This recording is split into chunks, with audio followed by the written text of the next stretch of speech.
This is the Scholarlynk news for 8 January 2021. Two ministers have confirmed that the data collected by Singapore's contact tracing system, TraceTogether, will be used with utmost restraint so as to maintain the public's trust in the system. The Foreign Minister and Home Affairs and Law Minister have told Parliament that the police will only use the data for very serious offences, even though they have the power to access the data. This led to criticism as the Foreign Minister, who oversees the Smart Nation initiative, had earlier said that TraceTogether data would be used purely for contact tracing, period. The Foreign Minister assured Singaporeans that the app only collects Bluetooth proximity data, not GPS location data, and does not allow any government agency to track the user. He also disclosed that TraceTogether data had been used in a murder case. The Law Minister also said that police would delete the data if it is no longer needed for court or trial purposes. Think about it. How do you think Singaporeans feel about being informed that their data can now be accessed at any time by the police? Indonesia's ride-hailing and payments giant Gojek is in advanced discussions with local e-commerce pioneer Tokopedia over a possible merger. The country's two most valuable startups will study each other's business and are aware of the potential synergies that a merger would bring. The resulting internet powerhouse would be worth around $18 billion. Gojek also had talks with rival Grab, but the discussions stalled when the two could not agree on how to manage the Indonesian market. The founders of Gojek and Tokopedia have been friends since they started their businesses more than 10 years ago, and it is expected their alliance will be a friendly one. The discussions Gojek had with Grab were more contentious. The combination of Gojek and Tokopedia would dominate the Indonesian market, one of the world's fastest growing internet economies. The potential merger between Gojek and Tokopedia is also supported by Mr. Masayoshi Son of Softpedia, which backs Tokopedia. Think about it. Which do you think would be better for the economy?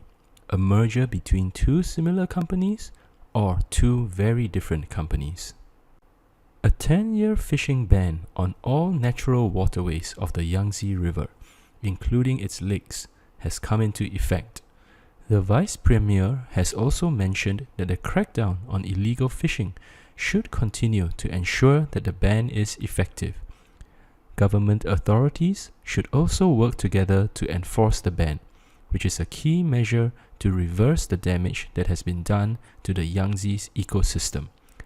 More than 3,900 fishing boats and 45,000 pieces of fishing equipment have been seized by police in their crackdown on illegal fishing. More than 110,000 fishing boats along the river have also been decommissioned.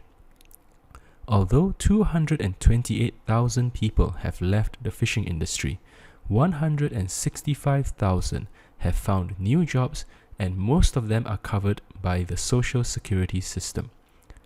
Ex-fishermen have also confirmed that the fish stocks were getting less and less, and the size of the fish were also getting smaller. Think about it. Aside from a ban on fishing, what else can be done to help rejuvenate the Yangtze River?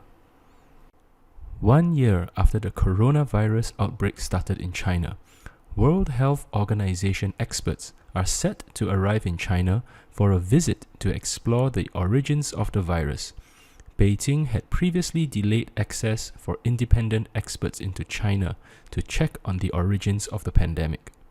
A team of 10 people from the WHO will arrive in China soon for a 5 or 6 week visit, which includes 2 weeks spent in quarantine. COVID-19 was first detected in the city of Wuhan and has since claimed over 1.8 million lives. The WHO team has promised to focus on how the coronavirus jumped from animals to humans and not about finding a guilty party. Some experts feel that the trail may now be cold, and the likelihood of finding the virus's animal origins will be low. The WHO team will be caught between Western nations accusing China of the pandemic and a Chinese leadership that wants to show how its political system stemmed the outbreak. Think about it. Is it right for Western nations to use the pandemic as a political tool against China? Should they have instead focused on containing the outbreak? Violent supporters of President Trump stormed the US Capitol on Wednesday, causing damage and hammering on the barricaded doors of the House chamber while lawmakers huddled inside. This breach of democratic order, which both parties blamed on President Trump, forced lawmakers to flee under armed guard, delaying the count of Electoral College votes. The incident resulted in the death of 4 people, a woman who was shot by Capitol Police, and 3 others due to medical emergencies. Several police officers were also injured. The attack caused some senators who initially planned to object to the election of President Biden to change their minds. The attackers marched on the Capitol at Trump's urging. Additional police officers arrived at the Capitol in late afternoon, assisted by the National Guard.